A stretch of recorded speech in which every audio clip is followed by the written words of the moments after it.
अगर आप bank employees की तैयारी कर रहे हैं तो इस वीडियो को अंत तक जरूर देखना, क्योंकि इस वीडियो के अंदर हम काफी इंपॉर्टेंट टॉपिक्स डिस्कस करने वाले हैं। एंड अगर आपको ये वीडियो पसंद आती है तो हमारी इस वीडियो को लाइक एंड शेयर करना मत भूलना। एंड अभी तक अगर आपने इस चैनल को सब्सक्राइब नहीं करा तो जल्दी से चैनल को सब्सक्राइब कर लीजिए, नोटिफिकेशन आइकन को भी प्रेस कर दीजिए ताकि आने वाली नई वीडियोस के बारे में आपको पता लग जाए। उसके साथ साथ मैं आपको ये बताना चाहता हूँ कि जो ये बैंक कंप्लायंस का कोर्स है इसके अंदर आपको कंसेप्चुअल वीडियोस प्रोवाइड करवाई जाएंगी। वीडियोस के साथ साथ आपको mock test, mega mock test और ये पीडीएफ नोट भी प्रोवाइड करवाए जाएंगे। तो जल्दी से आप इस कोर्स में एनरोल कर लीजिए, क्योंकि ये कोर्स आपके लिए काफी ज्यादा हेल्पफुल होने वाला है। अगर आपको फ्री पीडीएफ नोट चाहिए तो आपको व्हाट्सएप के ऊपर टेक्स्ट करना है बैंक कंप्लायंस फ्री पीडीएफ और उसको भेज देना है 9646900030 के ऊपर, और आपको सारी फ्री पीडीएफ नोट्स प्रोवाइड करवा दिए जाएंगे। So let's start our today session. आज हम कर रहे हैं मॉड्यूल डी का unit 4, that is potential norm for income recognition, asset classification and wilful defaulters. इसके अंदर हम क्या क्या डिस्कस करेंगे? सबसे पहले कुछ डेफिनेशंस, उसके बाद इनकम रिकॉग्निशन, एसेट क्लासिफिकेशन, उन एसेट क्लासिफिकेशंस के लिए कुछ गाइडलाइंस इशू की गई हैं।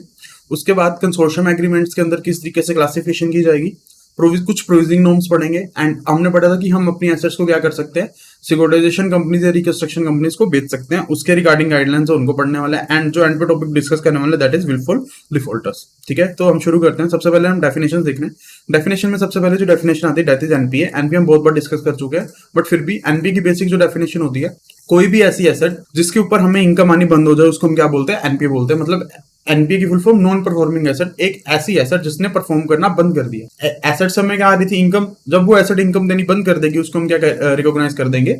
एनपीए रिकॉग्नाइज कर देंगे। ओके, बैंक्स के केस में एनपीए बेसिकली क्या, ऐसी एसेट जो क्या है जेपर्डी ऑफ डिफॉल्ट में, मतलब उसके अंदर डिफॉल्ट होने के चांसेस ज्यादा हैं। इसके अंदर हम बेसिकली 90 डेज वाला क्राइटेरिया यूज करते हैं कि अगर कोई एसेट के अगेंस्ट इंटरेस्ट या प्रिंसिपल की जो पेमेंट है वो 90 डेज तक नहीं आती है, हम उसको क्या कैटेगराइज कर देते हैं? नॉन परफॉर्मिंग एसेट के अंदर कैटेगराइज कर सकते हैं।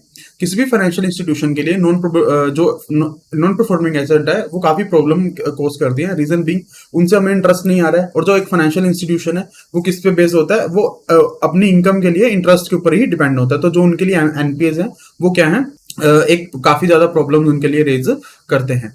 इंडिया के अंदर हम इंटरनेशनली अपने आप को रिकंसाइल करने के लिए जो 90 डेज ओवरड्यू वाला नॉर्म ही वो क्या करते हैं, फॉलो करते हैं। ये कब एप्लीकेबल कब हुआ था? 31 मार्च ऑफ 2004 से, कि इस साल के बाद सबने क्या शुरू कर दिया? 90 डेज वाला क्राइटेरिया ही यूटिलाइज करना शुरू कर दिया था। ठीक है, इसके अंदर 90 डेज वाले क्राइटेरिया में क्या आता है? बेसिकली अगर कोई भी ऐसा इंटरेस्ट या कोई भी ऐसा लोन जिसकी इंटरेस्ट या इंस्टॉलमेंट क्या है 90 डेज तक नहीं आती है, 90 डेज तक ओवरड्यू रहती है, तो उसको हम क्या बोलने वाले हैं कि जो हमारा जो एसेट है वो क्या हो चुका है? एनपीए हो चुका है। ये पढ़ाने से पहले मैं आपको ना दो चीजों को डेफिनेशन क्लियर कर दूं। सबसे पहले इस ओवरड्यू। ओवरड्यू बेसिकली कि हर पेमेंट की क्या होती है? एक पर्टिकुलर डेट होती है। अगर उस डेट तक पेमेंट नहीं आती तो हम क्या बोलते हैं कि क्या हो चुकी है? पेमेंट ओवरड्यू हो चुकी है। तो किसी भी फैसिलिटी को क्या बोला जाएगा? Overdue if it is not paid on the due date fixed by the bank. कि जिस दिन उसकी ड्यू डेट फिक्स थी, अगर ड्यू डेट के अंदर पैसा नहीं आता तो उसको क्या बोल दिया जाएंगे? ओवरड्यू बोल दिया जाएगा। नेक्स्ट एक वर्ड आता है that is out of order. Out of order basically use होता है सीसीज के केस में ज्यादा यूज होता है। आउट ऑफ ऑर्डर तब बोला जाएगा कि अगर किसी भी अकाउंट का जो बैलेंस है वो जितनी सैंक्शन लिमिट है या उसकी जो ड्राइंग पावर है जिसको डीपी बोलते हैं, सैंक्शन लिमिट या डीपी से ज्यादा रहता है। कब तक? 90 डेज तक। अगर 90 डेज के अंदर कम हो जाता है तो उसको आउट ऑफ ऑर्डर नहीं बोलेंगे, लेकिन 90 डेज से ज्यादा रहता है तो उसको क्या बोलेंगे कि ये अकाउंट क्या हो चुका है? अकाउंट ऑफ ऑर्डर हो चुका है। फॉर एग्जांपल एक लोन था, उसकी सैंक्शन लिमिट थी 5 करोड़, उसकी जो डीपी निकल के आती है दैट इज 4 करोड़। तो अगर उस पर्सन ने क्या कर रखा है? 4.5 करोड़ निकाल रखा है, तो उसने अपनी क्या कर रखा है? डीपी सक्सेस के अंदर निकाल रखा है। तो अगर ये जो डेफिशिएंसी है वो 90 डेज के अंदर ठीक नहीं होते तो क्या बोल दिया जाएगा कि जो ये अकाउंट है, सीसी अकाउंट है, वो आउट ऑफ ऑर्डर चल रहा है। ठीक है, उसके बाद हो सकता है कि जो आपने सैंक्शन लिमिट की वो जो अकाउंट है लिमिट के अंदर ही वर्क कर रहा हो, बट 90 डेज तक उसके अंदर इतने क्रेडिट्स भी नहीं आए कि वो अपने इंटरेस्ट को कवर कर सके। फॉर एग्जांपल सेकंड पॉइंट की एग्जांपल क्या है कि सपोज जो आपकी सैंक्शन लिमिट थी दैट इज 10 करोड़ सैंक्शन, जो आपका अभी करंट बैलेंस है दैट इज 8 करोड़। ओके, तो इसके अंदर क्या है कि आपका जो बैलेंस है वो सैंक्शन लिमिट से नीचे है, बट इसके अंदर फॉर द पीरियड 90 डेज तक आपने सपोज इंटरेस्ट इसके अंदर दिया, लाइक 1 करोड़ का इंटरेस्ट आपने इनसे चार्ज करा, बट जो टोटल क्रेडिट्स है, मतलब जो अकाउंट में पैसा है वो सिर्फ 50 लाख आया। तो 50 लाख जो पैसा आया, बैलेंस चाहे नीचे ही है बट 50 लाख पूरे इंटरेस्ट को क्या नहीं कर पा रहा है? कवर नहीं कर पा रहा है। तो उस केस के अंदर भी अगर ये चीज 90 डेज तक कंटिन्यू रहती है, 90 डेज तक पैसा नहीं आता, तो उसको क्या बोलेंगे? अकाउंट जो हमारा क्या है वो आउट ऑफ ऑर्डर में जा चुका है। ठीक है, तो कोई भी पेमेंट जो 90 डेज तक ओवरड्यू रहती है उस केस में हम क्या बोलेंगे? अकाउंट क्या बन चुका है? एनपीए। ओडिसी या सीसी के केस में जो हमने आउट ऑफ ऑर्डर पढ़ा, अगर वो अकाउंट आउट ऑफ ऑर्डर रहता है फॉर मोर देन 90 डेज, उस केस में भी हम क्या बोल लेंगे कि अकाउंट क्या होगा, एनपीए। अगर सपोज किसी बंदे ने बिल डिस्काउंट कराया था और बिल भी 90 डेज तक रीपे नहीं होता, तो वो क्या बन जाता है, एनपीए बन जाता है। ठीक है। In case of agriculture crops, agriculture loans, उसके अंदर दो तरह की लोन क्रॉप्स होती हैं, एक होती है शॉर्ट ड्यूरेशन क्रॉप और एक होती है लॉन्ग ड्यूरेशन क्रॉप। तो अगर उनके बेसिस पे आपने इंटरेस्ट उनसे उनको लोन दिए, तो अगर तो शॉर्ट ड्यूरेशन क्रॉप्स है तो अगर तो 2 क्रॉप सीजन तक पैसा नहीं आता है, एंड लॉन्ग ड्यूरेशन क्रॉप्स के अंदर 1 क्रॉप सीजन तक पैसा नहीं आता है प्रिंसिपल का या इंटरेस्ट का, तो आप क्या बोलेंगे, जो जो अकाउंट है वो क्या हो चुका है, एनपीए हो चुका है। ठीक है। उसके बाद सिक्योरिटाइजेशन ट्रांजेक्शन के केस में ना एक लिक्विडिटी फैसिलिटी प्रोवाइड की जाती है। अगर लिक्विडिटी फैसिलिटी भी आउटस्टैंडिंग रहती है मोर देन 90 डेज, उस केस में भी हम क्या बोलते हैं कि जो आपकी एसेट है वो क्या हो चुकी है, एनपीए हो चुकी है। लिक्विडिटी फैसिलिटी बेसिकली क्या होती है, सपोज आपने सिक्योरिटीज इशू करी 100 करोड़ की, ओके, तो 100 करोड़ में क्या है कि जो मेनली सिक्योरिटीज इशू करता है वो एनपीए एसेट्स होती है, ये ऐसी एसेट्स जो परफॉर्म नहीं कर पा रही हैं, तो उसमें क्या है कि देयर आर चांसेस कि उसमें रिकवरी ना हो, पैसा ना हो, तो जो इन्वेस्टर्स है उनको टाइम पे पैसा ना मिले, तो उसके लिए क्या करता है बैंक, एक ना लिक्विडिटी फैसिलिटी प्रोवाइड करता है। उसके अंदर बेसिकली क्या है कि सपोज इसकी मंथली पेमेंट जाती है 1 करोड़ जाती है, ओके, तो लिक्विडिटी फैसिलिटी सपोज 10 करोड़ की खोल दी गई कि जब भी पैसा देना होगा, अगर तो टाइम पे पैसा आएगा फ्रॉम द जो भी बोरोवर्स हैं, तो वो तो आप डायरेक्ट इन्वेस्टर को पास ऑन कर दोगे। इन केस टाइम के ऊपर पैसा नहीं आता, तो जो पैसा देना है वो किस में से दिया जाएगा, लिक्विडिटी फैसिलिटी में दे दिया जाएगा। तो एक बार तो पैसा लिक्विडिटी फैसिलिटीज में दे दिया गया, जब रिकवरी होगी उसमें क्या कर दिया जाएगा, लिक्विडिटी फैसिलिटी के अंदर पैसा वापस डाल दिया जाएगा। तो अगर वो पैसा दोबारा 90 डेज तक नहीं डाला जाता, तो हम क्या बोलेंगे, जो हमारा अकाउंट है वो क्या हो चुका है, एनपीए हो चुका है। ठीक है। नेक्स्ट, डेरिवेटिव ट्रांजैक्शन के केस में अगर आपने जो आपकी वैल्यू है डेरिवेटिव की पॉजिटिव आ जाती है, बेसिकली आपका पैसा लेने वाला निकल जाता है, एंड जो वो बोरोवर है ये जिससे भी हमने पैसा लेना है वो 90 डेज तक पैसा नहीं प्रोवाइड करता, तो हम क्या बोलेंगे, अकाउंट क्या हो चुका है, एनपीए हो चुका है। उसके अलावा कोई भी ऐसी अमाउंट जो ओवर ड्यू रहती है for period more than 90 days, तो उसको हम क्या बोलेंगे, अकाउंट क्या हो चुका है, एनपीए हो चुका है। ठीक है। In case of interest payments, आपने किसी अकाउंट को एनपीए करना है, तो आपने सिर्फ एनपीए तभी करना है कि आपने जब एक क्वार्टर के अंदर जितना इंटरेस्ट चार्ज किया वो क्वार्टर खत्म होने के 90 डेज तक आपके पास नहीं आता है। ये सब कब देखे ना, जब सिर्फ इंटरेस्ट का केस है, प्रिंसिपल का केस नहीं। जब सिर्फ इंटरेस्ट का केस है, तो अगर आप क्वार्टर एंड होने के 90 डेज के अंदर पैसा नहीं आता, तो आप उसको क्या बोलेंगे, एनपीएस बोलेंगे। ठीक है। इन केस कोई टेम्परेरी डेफिशिएंसीज हैं, मतलब ऐसी जो उनको कि हमें उनको एनपीए क्लासिफाई नहीं कर सकते, कि जो डेफिशिएंसी है वो टेम्परेरी है, उसके अंदर जो टेम्परेरी डेफिशिएंसी की गाइडलाइंस है आपने उसको क्या करना है, फॉलो करना है। ठीक है। सो दिस वाज रिगार्डिंग, हमने डेफिनेशन किसकी पढ़ी, एनपीए। एनपीए पढ़ने से पहले 2 डेफिनेशन हमने कौन सी क्लियर करी है, ओवरड्यू क्या होता है और आउट ऑफ ऑर्डर क्या होता है, और उसके बेसिस पे हमने क्या करा, अपने एनपीएस को डिस्कस करा। नेक्स्ट हमारे पास आता है that is income recognition. Income recognition की मतलब कि जो अभी आपके एनपीए एसेट्स हैं इसके ऊपर जो इनकम आ रही है उसको किस तरीके से रिकॉग्नाइज करना है। ठीक है। इनकम रिकॉग्निशन बाकी केसेस में हम किसके बेसिस पे करते हैं, अकाउंटिंग स्टैंडर्ड 9 के बेसिस पे करते हैं। हमने अकाउंटिंग स्टैंडर्ड वाले चैप्टर में अच्छे से डिस्कस करा था। ठीक है। तो एनपीएस के केस में इनकम रिकॉग्निशन किस तरीके से होती है, एनपीएस के केस में इनकम सिर्फ तभी रिकॉग्नाइज करी जाएगी जब उसमें एक्चुअली पैसा हमारे पास रिसीव होगा। कि आपने एक अकाउंट एनपीए कर रखा है, हमें हमारी बेसिकली प्रोविजन क्या है कि आपने पिछले जैसे यूनियन में पढ़ा इंटरेस्ट वाले चैप्टर में कि आपको हर महीने क्या करना है, इंटरेस्ट चार्ज करना है। बट अगर आप एनपीए एसेट में हर महीने इंटरेस्ट चार्ज कर रहे हो, पैसा आ ही नहीं रहा, तो बेसिकली आपके पास पैसा एक्चुअल आया ही नहीं है। तो एनपीएस के केस में जब तक आपके पास एक्चुअल पैसा नहीं आता, आप ये नहीं कहोगे कि हमें इंटरेस्ट की जो इनकम हुई है। तो इनकम सिर्फ कभी रिकॉग्नाइज होगी जब आपके पास क्या होगा, एक्चुअल इनकम आएगी। ठीक है। अगर कोई ऐसा एडवांसेज है जो टर्म्स डिपॉजिट के अगेंस्ट, एनएसएस के अगेंस्ट, आईवीपीस, केवीपीस या लाइफ इंश्योरेंस के अगेंस्ट इशू किया गया और वो एनपीए हो जाता है, बट आपके पास क्या एडुकेट मार्जिन अवेलेबल है, तो उस केस में ड्यू डेट पे भी आप क्या कर सकते हो, अपनी इनकम रिकॉग्नाइज कर सकते हो, क्योंकि आपके पास क्या मार्जिन अवेलेबल है। बाकी सभी केसेस के अंदर जब एक्चुअल पैसा आएगा तभी क्या करा जाएगा, इनकम को रिकॉग्नाइज करा जाएगा। ठीक है। उसके अलावा सपोज एक अकाउंट था वो एनपीए हो गया, तो जब वो एनपीए हो जाता है उसके ऊपर जो आपने इंटरेस्ट चार्ज किया है जो अभी तक आपको रिसीव नहीं हुआ है, लाइक आपने 90 डेज का टाइम दिया था, आपने 90 डेज मतलब सपोज 3 महीने हो गए, तो आप 2 महीने तक तो क्या कर रहे थे, इंटरेस्ट चार्ज कर रहे थे।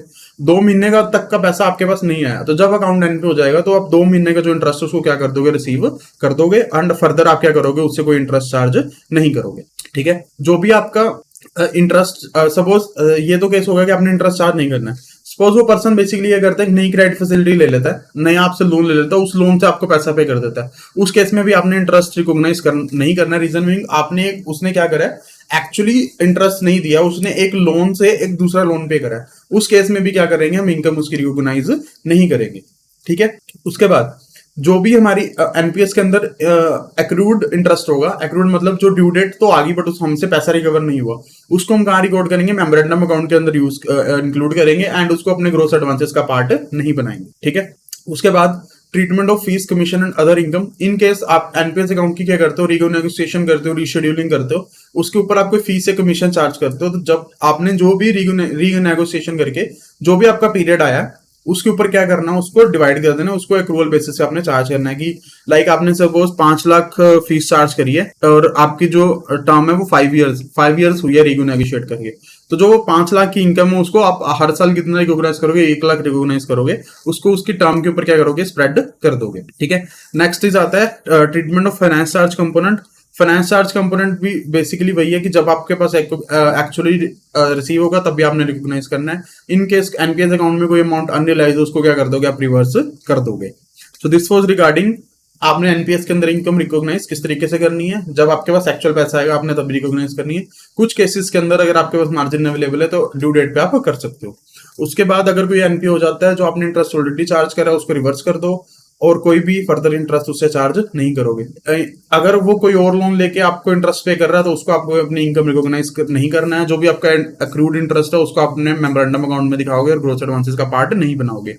इन केस आपने कोई रिस्ट्रक्चरिंग करी है, रीशेड्यूलिंग करी है, उससे कोई फीस या कमीशन चार्ज करा, तो जितनी भी नई टर्म्स है, जितना भी नया पीरियड है, उसके ऊपर आपने उस पूरे को क्या कर देना है, स्प्रेड कर देना है। फाइनेंस चार्ज भी एज पर इंटरेस्ट ही है, जब तक आपको पैसा रियलाइज नहीं होगा आपने रिकॉग्नाइज नहीं करना है। अगर आपने कोई चार्ज कर रखा था एंड वो पैसा अनरियलाइज्ड है तो उसको क्या कर दोगे, आप रिवर्स कर दोगे। नेक्स्ट आता है हमारे पास एसेट क्लासिफिकेशन। जो भी एनपीएस आए, एनपीएस को भी आपने क्या करना है, अगर 3 कैटेगरीज में डिवाइड करना है। 3 कैटेगरी डिसाइड किस बेसिस पे होंगी कि वो जो अकाउंट है वो एनपीए कितनी देर तक रहा एनपीए, उसके बेसिस पे क्या करोगे, आप एनपीएस को भी आगे क्लासिफाई करोगे। तो सबसे पहले जो कैटेगरी आती है that is substandard asset. Substandard asset मतलब कोई ऐसा अकाउंट जो एनपीए है 1 साल से कम के लिए, कोई भी एसेट जो एनपीए रही है for a period not exceeding 12 months, मतलब 1 साल से कम के लिए अगर कोई अकाउंट एनपीए रहता है तो उसको क्या बोलते हैं, सबस्टैंडर्ड एसेट्स बोलते हैं। सबस्टैंडर्ड एसेट्स ऐसे एसेट्स होते हैं जिनके अंदर क्रेडिट वीकनेस होती है but there is a possibility जो कि बैंक पैसा रिकवर कर सकेगा and in case there is also possibility कि बैंक को क्या हो सकता है, लॉस हो सकता है कि अगर इसके अंदर डेफिशिएंसी करेक्ट नहीं की गई।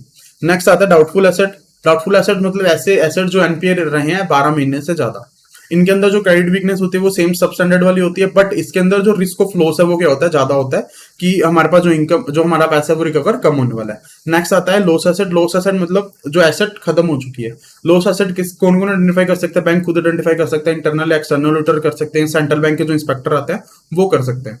तो लॉस एसेट ऐसी एसेट्स जब लॉस हमें पता है लॉस हो चुका है बट हमने उसको क्या करा, अभी तक राइट ऑफ नहीं करा है। ऐसी जो एसेट है वो जनरली क्या होती है, अनकलेक्टेबल होती है, मतलब इनसे पैसा नहीं आने वाला होता, इनकी जो वैल्यू है वो बहुत कम होती है। ठीक है। और इसके अंदर बेसिकली क्या है कि हो सकता है इनकी कोई सैल्वेज वैल्यू भी हो बट इनकी जो वैल्यू है वो कितनी होती है, बहुत ज्यादा ही कम होती है। Next is guidelines for classification कि आपने किस बेसिस पे जो अपनी एसेट्स उनको क्लासिफाई करना है, उसकी क्या गाइडलाइंस है। ठीक है। तो जब भी आप अपनी एनपीएस को क्लासिफाई कर रहे हो तो उसके अंदर आपने क्या देखनी है, क्रेडिट वीकनेस देखनी है और उसके अंदर आपने क्या चेक करनी है, कोलैटरल सिक्योरिटी चेक करनी है कि एक तो उनमें क्रेडिट वीकनेस कितनी है और उसके अगेंस्ट कोलैटरल सिक्योरिटी आपके पास कितनी आई हुई है। ठीक है। बेसिकली जब बैंक्स कोई भी एसेट को क्लासिफाई कर रहे हैं, स्पेसिफिकली हाई वैल्यू अकाउंट को क्लासिफाई कर रहे हैं, तो उन्हें कोशिश रहना है काफी ध्यान से उन चीजों को एनपीएस के अंदर क्लासिफाई करना है। ठीक है। उसके बाद आपकी जो एसेट है उसके अगेंस्ट आपके पास सिक्योरिटी है या नहीं है, वो आपके एनपीए आइडेंटिफिकेशन को इफेक्ट नहीं करेगी। एनपीएस को जो नॉर्म्स आपने वही देखना, उसके अंदर उसके अगेंस्ट सिक्योरिटी है, कोलेटरल है, उस चीज पे मैटर नहीं करता है। उसके अलावा अगर कोई टेम्परेरी डेफिशिएंसीज हैं लाइक डीपी कम है या ओवर लिमिट है, उन सिर्फ उस बेसिस पे आपने एनपीए चार्ज नहीं कर देना। अगर टेम्परेरी डेफिशिएंसीज है तो उसके इसमें जो सेपरेट गाइडलाइंस है उनको आपने रेफर करना है। ठीक है। Next stock statement and limits. अगर हम आगे क्या पढ़ने वाले हैं कि जो 5 करोड़ के लोन्स हैं उनके लिए क्या कर दिया गया कि हर साल आपको क्या करना है, स्टॉक ऑडिट करवाना है। सेकंड, आपने उनसे बेसिस पे क्या, आपने हर सीसी के ऊपर जिनके ऊपर डेट्स, बुक डेट्स या स्टॉक को क्या किया गया, हाइपोथिकेट किया गया, उनसे रेगुलरली बेसिस पे, हर मंथली बेसिस पे क्या लेनी है, स्टॉक स्टेटमेंट लेनी है।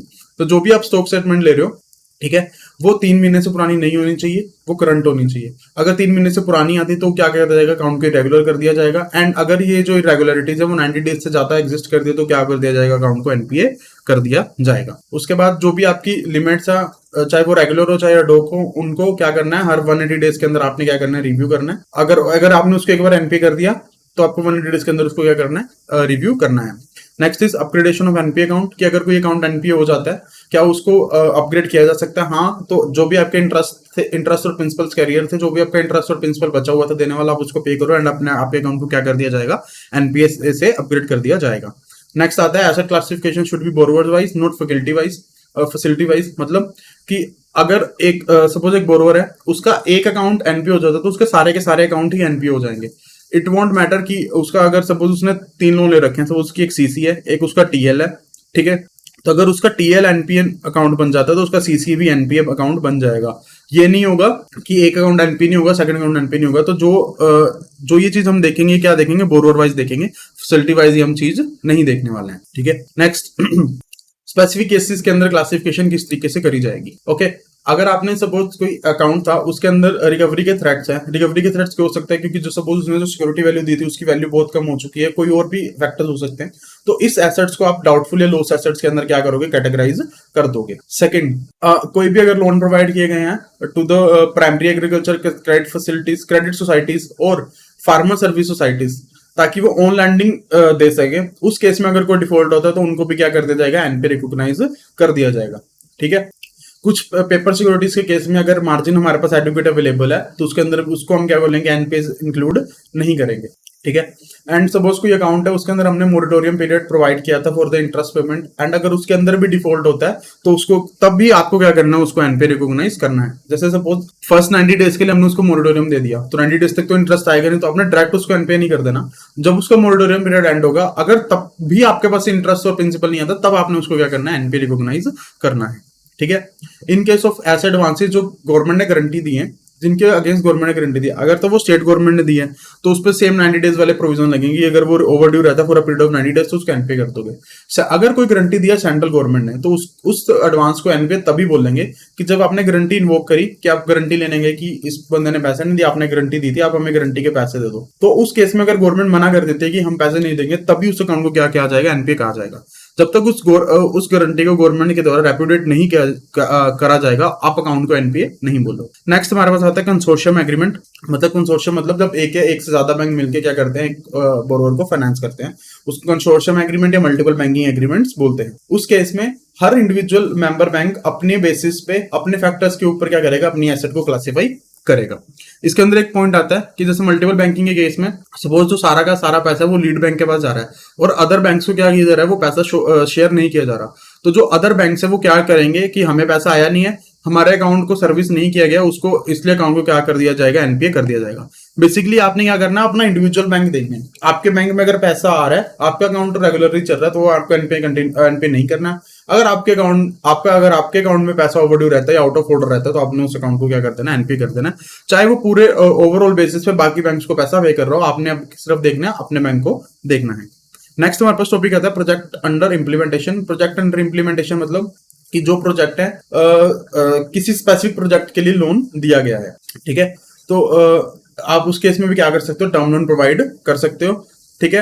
At the time of foreclosure मतलब जब एसेट उनके जब प्रोजेक्ट उनसे टेक ओवर किया जाएगा, उस केस में date of completion and the date of commencement of commercial operation को आपने क्या करना है, डॉक्यूमेंट करना है और अप्रेजल नोट के अंदर उसको मेंशन करना है। प्रोजेक्ट लोन्स आगे दो कैटेगरीज में हो सकते हैं, ऐसे प्रोजेक्ट लोन जो इंफ्रास्ट्रक्चर सेक्टर को दिए गए हैं और ऐसे लोन जो इंफ्रास्ट्रक्चर नॉन इंफ्रास्ट्रक्चर सेक्टर को दिए गए हैं। सबसे पहले asset classification for infrastructure projects. अगर ऐसे लोन को loan classified as NPA before the date of commencement of commercial operation, उनको क्या करेंगे हम, स्टैंडर्ड एसेट क्लासिफिकेशन के लिए वो क्या हो सकते हैं, एलिजिबल हो सकते हैं। सेकंड, इंफ्रास्ट्रक्चर प्रोजेक्ट, उनको जब एनपीए के अंदर हम तब क्लासिफाई करेंगे अगर वो अपनी date of commencement of commercial operation के 2 साल के अंदर अंदर क्या नहीं कर पा रहे, अपने ऑपरेशन को शुरू नहीं कर पा रहे हैं। कि सपोज आपने हमें बोला था कि आप 1 अप्रैल ऑफ 2024 से क्या कर दोगे, जो अकाउंट्स हैं, जो अब अपनी कमर्शियल ऑपरेशन है उसको शुरू कर देंगे, लेकिन आप 2026 तक अपनी ऑपरेशन को शुरू नहीं कर पा रहे, तो आपके अकाउंट को क्या कर दिया जाएगा, एनपीए बोल दिया जाएगा, ठीक है। जो आपने सपोज आपका जो लोन था वो क्या हो गया, एनपी हो गया, आपने उसको क्या करा लिया, रिस्ट्रक्चर करा लिया। ठीक है, रिस्ट्रक्चर भी अगर जो रिस्ट्रक्चर भी आप करवा सकते हो, बट आपको उसकी जो एप्लीकेशन है वो 2 साल के अंदर अंदर प्रोवाइड करनी है फ्रॉम द ओरिजिनल डीसीसीओ। मतलब अगर डेट ऑफ कमेंसमेंट से आपने 2 साल के अंदर अंदर अप्लाई कर दिया, तो आपको क्या कर दिया जाएगा, आपके अकाउंट को रिस्ट्रक्चर कर दिया जाएगा, और आपका जो अकाउंट है वो क्या माना जाएगा, स्टैंडर्ड ही माना जाएगा। ठीक है, क्योंकि अगर 2 साल पीरियड जा चुका है तब तो आपका अकाउंट एनपीए ही क्लासीफाई ऑलरेडी हो चुका है। Second, in cases of infrastructure projects, जहां जो डिले है वो बोरोवर के कारण नहीं, कोर्ट केसेस के कारण हो रहा है। लाइक कोर्ट केसेस लग गए, उसके कारण क्या है कि आप अपने पीरियड को क्या नहीं कर पा रहे, एक्सटेंड नहीं कर पा रहे, सॉरी आप अपनी जो कमेंसमेंट है ऑफ कमर्शियल ऑपरेशन है उसको शुरू ही नहीं कर पा रहे। उस केस में क्या है कि अगर तो आपका कोर्ट केस है तो आपको 2 साल की एक्स्ट्रा एक्सटेंशन दी जाती है, उसके अलावा कोई और केस है तो आपको 1 साल की उसकी क्या दी जाती है, उसके अंदर एक्सटेंशन दी जाती है। मतलब आपको जो सबसे पहले क्या था कि 2 साल के अंदर कमर्शियल ऑपरेशन शुरू करने थे, अगर कोर्ट केस वाला केस है उसके अंदर आपको टोटल मिल जाता है 4 साल, अगर और किसी कारण से डिले होता है तो 1 साल ऐड करके आपको उसके अंदर 3 साल की जो है एक्सटेंशन मिल जाती है। ठीक है, एक्सटेंशन जो है वो 2 साल और 1 साल, ये टोटल पीरियड जो हो जाता है 4 साल और 3 साल हो जाता है फॉर ट्रीटिंग नम एनपीए, कि अगर उसके बाद भी आप शुरू नहीं करते तो आपको क्या कर दिया जाएगा, एनपीए कर दिया जाएगा। Okay okay. Next, asset classification for non infrastructure projects, मतलब ऐसे प्रोजेक्ट जिनके अंदर रियल एस्टेट सेक्टर नहीं होता। ठीक है, इन लोन्स को इसके अंदर भी क्या है कि आपको क्या कर दी जाएगी, एडिशनल 1 साल की क्या दी जाएगी, एक्सटेंशन दी जाएगी। उसके बाद भी अगर आप अपनी जो कमर्शियल ऑपरेशन है शुरू नहीं करते, आपके लोन को क्या कर दिया जाएगा, एनपीए बोल दिया जाएगा। ठीक है, इनके अंदर जो एनपीएस हैं उसको क्लासिफाई करने के क्या नॉर्म्स है, सेम 90 डेज वाले, कि अगर 90 डेज के अंदर आप ओवरड्यू रहते हो तो आपको क्या कर दिया जाएगा, एनपीए आपका अकाउंट क्या कर दिया जाएगा, एनपीए कर दिया जाएगा। नॉन इंफ्रास्ट्रक्चर प्रोजेक्ट्स है, अगर कमर्शियल ऑपरेशन अपने डीसीसीओ के 6 महीने के अंदर नहीं शुरू करते, उसके अंदर भी आपको क्या कर दिया जाएगा, एनपीए कर दिया जाएगा। ठीक है, सो कंसोर्शियम एग्रीमेंट, सबसे पहले उसमें क्या आता है कि हर इंडिविजुअल मेंबर अपने बेसिस पे देखेगा। अगर इंडिविजुअल मेंबर के पास पैसा नहीं आ रहा है तो क्या बोलेगा, हमारा जो अकाउंट है वो अच्छी तरह से सर्विस नहीं हुआ है, उसको क्या बोलेंगे, एनपीए बोल दिया जाएगा। नेक्स्ट इसमें टॉपिक आता है प्रोजेक्ट अंडर इम्प्लीमेंटेशन, मतलब ऐसे प्रोजेक्ट जो इम्प्लीमेंट अभी हुए नहीं है, अंडर इम्प्लीमेंटेशन है, अगर वो एनपीएस हो जाते हैं। अगर वो एनपीएस होते हैं तो उस केस में क्या होता है, एसेट की फोरक्लोजर होता है। उस केस में जब फोरक्लोजर हो रहा है तो जो भी प्रोजेक्ट का अप्रेजल नोट होगा उसके अंदर आपको date of completion and the date of commencement of commercial operation को डॉक्यूमेंट करना है, क्योंकि उसके बेसिस पे ही क्या है, अकाउंट का एनपीएस स्टेटस हम जानने वाले हैं। ठीक है, अगर कोई अकाउंट है वो date of commencement of commercial operation से पहले ही एनपीए हो जाता है। ठीक है, लोन को क्या कर दिया जाएगा, NPA, loan should be classified as NPA before the date of commencement of commercial operations unless not restructured. ठीक है, अगर आप डीसी ओरिजिनल जो आपकी डीसीसीओ थी उसके 2 साल के अंदर आप अपनी ऑपरेशंस को कमेंस नहीं करते तो आपका अकाउंट क्या कर दिया जाएगा, एनपीए कर दिया जाएगा। ठीक है, अगर आप 2 साल के अंदर अपनी ऑपरेशन शुरू नहीं कर पा रहे, आप उससे पहले क्या कर सकते हो, अपने लोन को रिस्ट्रक्चरिंग की एप्लीकेशन दे सकते हो। अगर आप रिस्ट्रक्चरिंग एप्लीकेशन आपकी पास हो जाती है तो आपको जो अकाउंट है वो स्टैंडर्ड ही रहेगा। अगर आपके जो डिलेज है कोर्ट केसेस के कारण आपको 2 साल की एक्सटेंशन मिलती है, और अगर किसी और कारण के कारण डिले है तो आपको क्या मिल सकती है, 1 साल की एक्स्ट्रा एक्सटेंशन मिल सकती है। नॉन इंफ्रास्ट्रक्चर प्रोजेक्ट के केसेस में अगर आप अपने डीसीसीओ के 6 महीने के अंदर अपने ऑपरेशन शुरू नहीं कर सकते हो तो उसको क्या मिल दिया जाएगा, एनपीए आपको बोल दिया जाएगा। उसके अलावा अगर आपका अकाउंट 90 डेज तक ओवरड्यू रहता है तो उसको भी आपको क्या बोल दिया जाएगा, एनपीए बोल दिया जाएगा। ठीक है, in case standard classic loan जो है वो अपनी स्टैंडर्ड क्लासिफिकेशन ही मतलब जो उसकी अगर कोई लोन है उसको एनपीए नहीं कहा जाएगा, वो अपनी स्टैंडर्ड ऐसी क्लासिफिकेशन वाली कैटेगरी में ही रहेगा। अगर उसकी जो डीसीसी है उसको बेसिकली क्या कर सकते हैं, हम एडिशनल 1 साल के लिए बढ़ा सकते हैं। जैसे कि 6 महीने का पीरियड था, 6 महीने तक अगर आपने ऑपरेशन शुरू नहीं किए तो आपके अकाउंट का क्या बोल दिया जाएगा, एनपीए बोल दिया जाएगा। बट ये पीरियड को क्या किया जा सकता है, 1 साल के लिए एक्सटेंशन दी जा सकती है, एंड तब तक वो अकाउंट क्या रहेगा, स्टैंडर्ड एसेट क्लासिफिकेशन के अंदर ही रहने वाला है, उस अकाउंट को आप एनपीए नहीं बोलोगे। ठीक है, नेक्स्ट हमारे पास आता है provisioning norms on the basis of type of asset and on the basis of sector. कुछ प्रोविजन रिक्वायरमेंट हमें दी गई है, लाइक ऐसी एसेट जो सबसे पहले जो स्टैंडर्ड एसेट्स हैं, स्टैंडर्ड एसेट्स में भी कौन सी, एग्रीकल्चर एंड माइक्रो एंटरप्राइजेस, उसके लिए क्या करना है, जितने भी आपके आउटस्टैंडिंग फंड है उसको आपको 0.25% क्या बनानी है, प्रोविजनिंग बनानी है। मीडियम एंटरप्राइज के केस में 0.4, कमर्शियल रियल एस्टेट के केस के अंदर 1%, and commercial real estate residential housing, ये कौन से केस आते हैं, लाइक बिल्डर जो होते हैं जो घर बना के देते हैं, उस केस में आपको 0.75%। हाउसिंग लोन्स के केस में अगर आपके जो टीजर रेट पीरियड है 2%, एंड जब आपके रेट रीसेट हो जाएंगे उसके बाद आपको कितना बनाना है, 0.4% बनाना है। जो अकाउंट रिस्ट्रक्चर कर दिए गए एंड वो स्टैंडर्ड कैटेगरीज के अंदर आते हैं, 5% पहले 2 साल के लिए आपको क्या करना है, बनाना है। ठीक है, ऐसे रिस्ट्रक्चर एडवांसेस जो अंडर मोरेटोरियम है उसके अंदर भी आपको 5% during moratorium and further 2 years के लिए आपको क्या करना है, बनाना है। रिस्ट्रक्चर एडवांसेस जो एनपी कैटेगरी से अपग्रेड होके आए हैं उनके अंदर ही आपको 5% क्या करना है, फर्स्ट ईयर ऑफ अपग्रेडेशन के अंदर प्रोविजन बनानी है। उसके अलावा कोई भी लोन जो बच जाते हैं उसके अंदर आप कितना बनाने वाले हो प्रोविजन, 0.4% अपनी प्रोविजन बनाने वाले हो। Unhedged foreign currency exposure of the entities, उनके केस में आपको जो प्रोविजन है वो किस बेसिस पर डिसाइड होगी, 0.2% टू 8.8% आपकी क्या है, डिसाइड होने वाली है। ओके, नेक्स्ट कैटेगरी है जब आपकी सब स्टैंडर्ड कैटेगरी के अंदर 3 पार्ट्स में डिवाइड किया, ऑल सेक्टर्स, अनसिक्योर्ड एडवांसेस और लीज्ड एसेट्स। तो ऑल सेक्टर्स, बाकी जो सेक्टर्स बच गए उस केस में जो आपको प्रोविजनिंग है आपको कितनी बनानी है, 15% of outstanding advances without making allowance of ECGC and available security, कि जितने आपके लोन्स है, जितना आपका अमाउंट आउटस्टैंडिंग है उसका आप 15% बना दो, उसके अगेंस्ट आपके पास सिक्योरिटी है कुछ, आपको उसके अंदर कंसीडर नहीं करना है।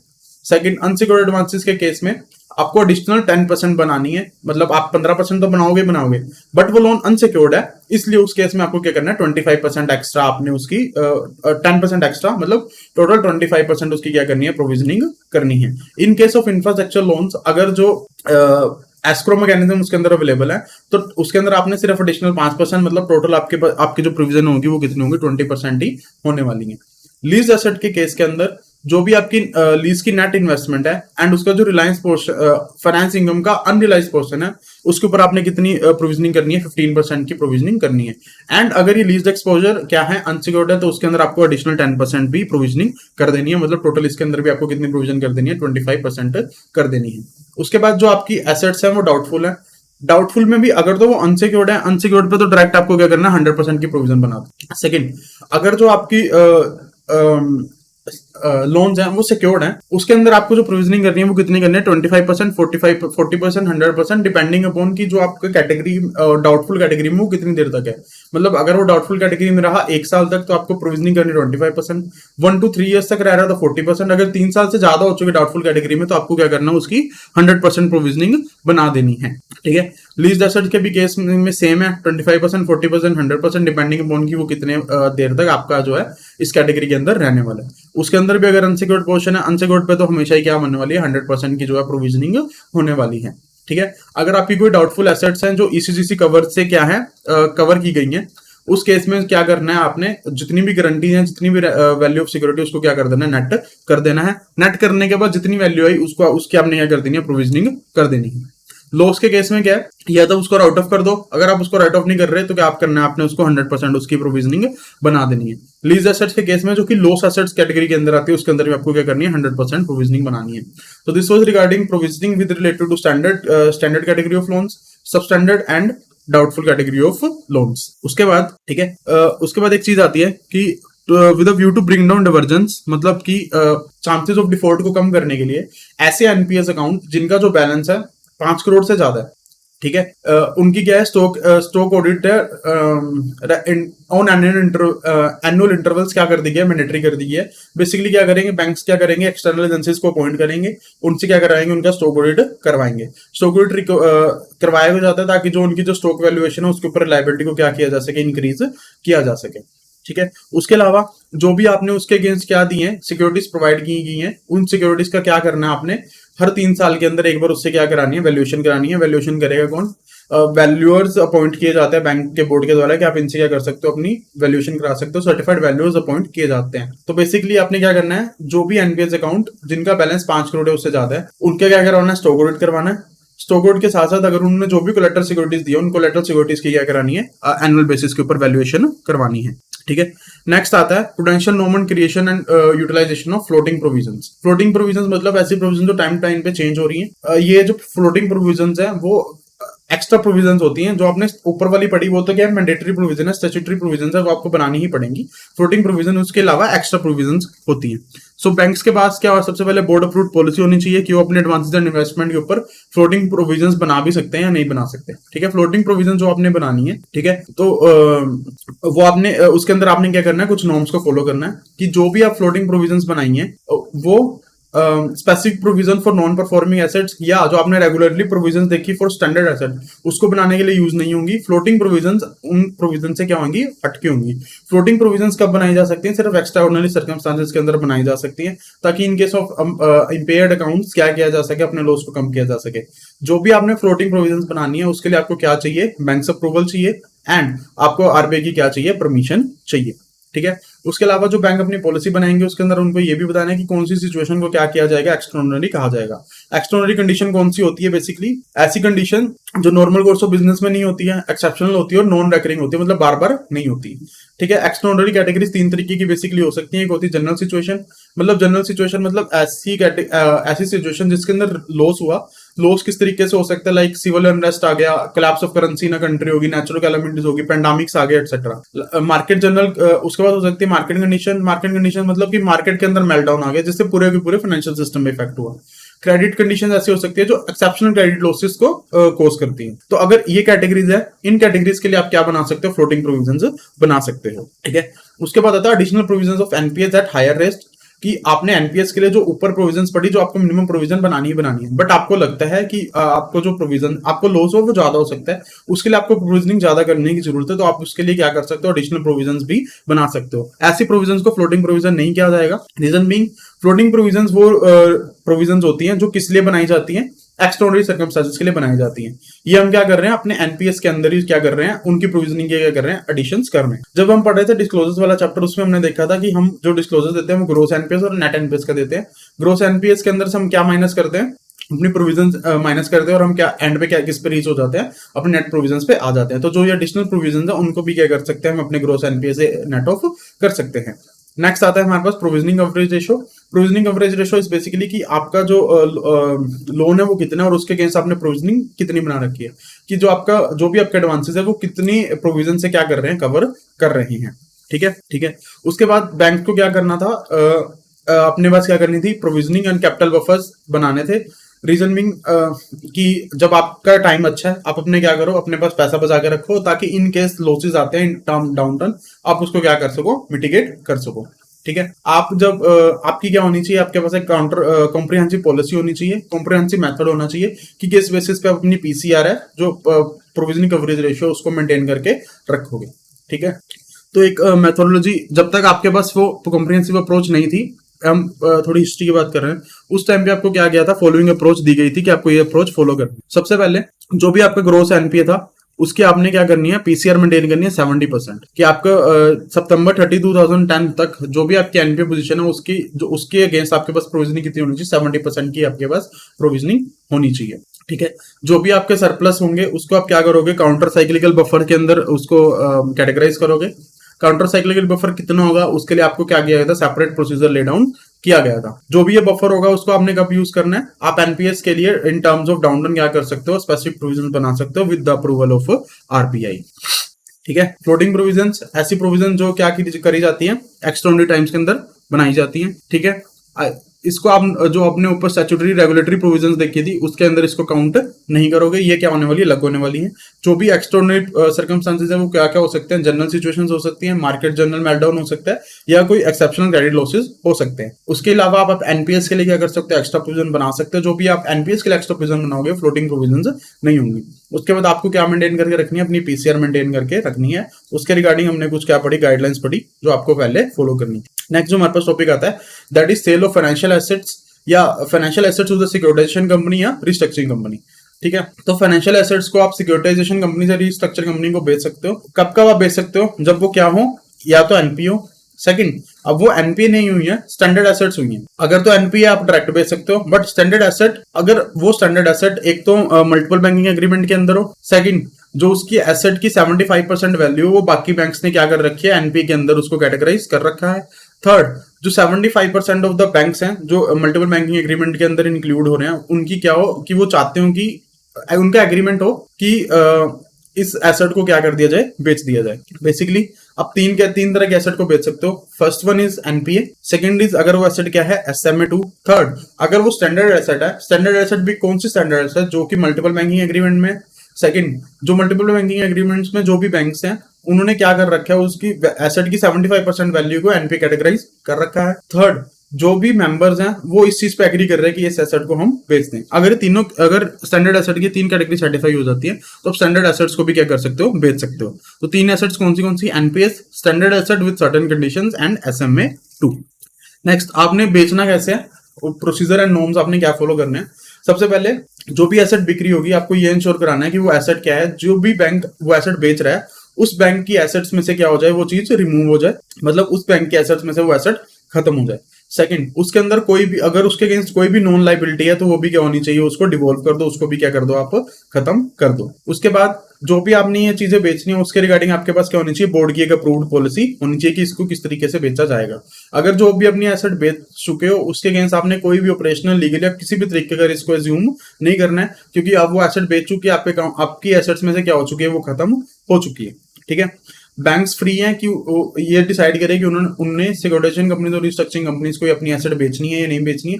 बेसिकली वो देखें कि हमें कितना हमें प्राइस ऑफर हुआ है, उसकी असेसमेंट करें कि क्या हम इस प्राइस पे बेच सकते हैं, नहीं बेच सकते हैं, खुद ही वो डिसाइड करें कि इस ऑफर को एक्सेप्ट करना है या रिजेक्ट करना है। ठीक है, इन केस आप एसेट बेच रहे हो उसके अंदर कंटीजेंट प्राइसिंग नहीं होनी चाहिए। कंटीजेंट प्राइसिंग मतलब कि इन केस सिक्योरिटाइजेशन या रिस्ट्रक्चरिंग कंपनी को कोई भी शॉर्टफॉल आता है तो वो बैंक बोन नहीं करेगा, मतलब उसके अंदर कोई कंडीशन नहीं होनी चाहिए। आपने एसेट बेच दी तो बेच दी, उसके अंदर आप ये कंडीशन नहीं डाल सकते कि लॉस कौन बियर करेगा, बैंक बियर करेगा, ये कंडीशन अलाउड नहीं है।